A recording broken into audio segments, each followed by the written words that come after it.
My name's Padraig Bannon. I'm 25 and I'm from Portarnton in Laois. I always thought my gambling started at 18 or 19, but it actually started a lot younger. From as young as, I suppose, 8 or 9, when you're playing local teams and you're saying, oh, I'll bet you a pound or a couple of pounds that will beat you and this kind of thing. And it started there. Now, it wasn't a problem as such at that stage, but as I got older, it kind of became more and more of an issue. I suppose it started off when I got to about 16 or 17 then, betting on kind of the big race festivals and the football accumulators and that kind of thing, small bets, and I only had a little bit of money, so it was kind of, again, wasn't an issue. But as I started to when I started working and that, and I had more money, suddenly them bets became more frequent and higher stakes.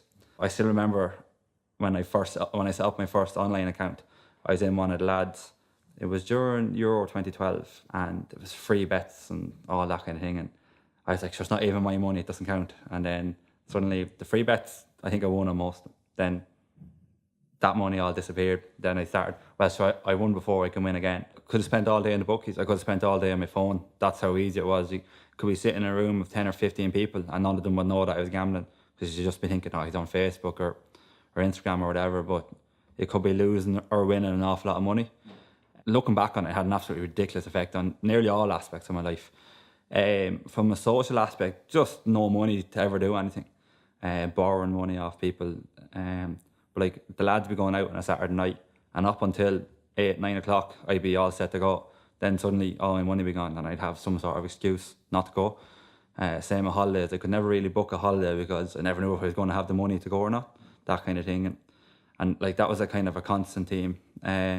It affected my family life as much as anything, and I didn't see it at the time, but I never wanted to spend time with my family. They were nearly just an ATM that I could get money off every now and again.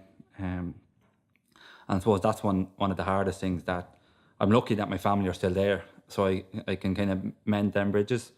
I still remember walking into my first Gamblers Anonymous meeting, and I remember exactly what I was wearing, I remember where I sat, and I remember most of what was said from the meeting, because when I went in, I kind of thought, do I have a problem or can I get through it myself? And I just kind of sat there and listened for most of the meeting. And it's probably the first time in my life I actually listened to people and heard what they were saying rather than just kind of empty words. And it definitely changed where I was in my life, because I was going down a bad road and it was only going to end in a bad way.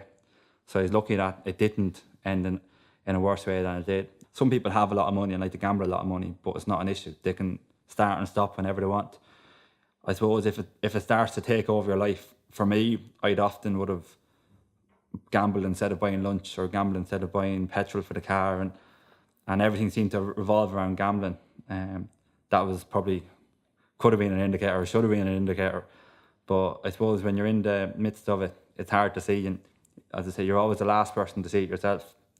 And people around me probably did see that I had an issue, but I didn't want to hear any of it. So don't wait till you hit that rock bottom point where the only way is kind of intervention.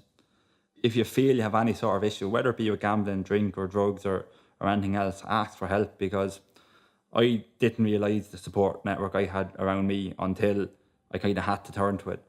I suppose people want to help, and everyone's got their own support network, whether it's their family or friends or whatever. There's always people there to talk to.